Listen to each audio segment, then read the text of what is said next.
Pane prezidente, ústavní činiteli, píšu vám dopis, že moje děti na mě zapomněly.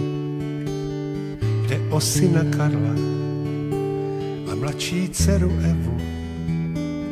Rok už nenapsali, rok už nepřijeli na návštěvu. Vy to pochopíte, vy přece všechno víte. Vy se poradíte, vy to vyřešíte, vy mě zachráníte. Pane prezidente, já chci jen kousek štěstí. Pro co jiného jsme přeci zvonili klíčema na náměstí. Pane prezidente, a ještě stěžuju si, že mi podražili pivo, jogurty, párky i trolejbusy.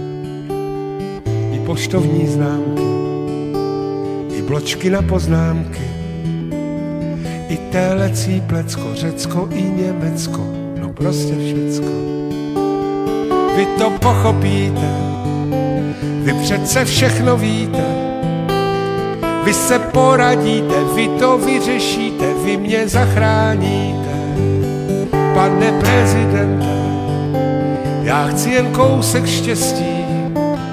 Pro co jiného jsme přeci zvonili klíčema na náměstí. Pane prezidente mé České republiky, oni mě propustili na hodinu z mý fabriky. Celých 30 roků všecko bylo v cajku.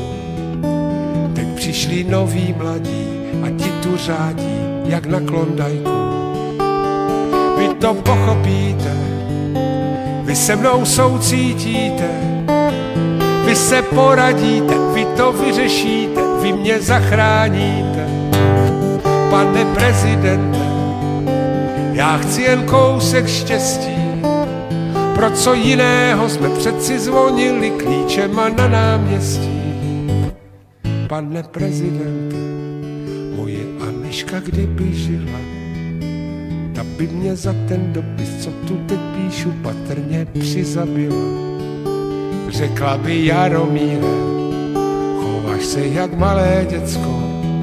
Víš co, on má starosti z celou tu Evropu s vesmírem a vůbec všecko. Ale vy mě pochopíte, vy přece všechno víte. Vy se poradíte, vy to vyřešíte, vy mě zachráníte. Pane prezidente, já chci jen kousek štěstí. Pro co jiného jsme přeci zvonili klíčema na náměstí. Pane prezidente,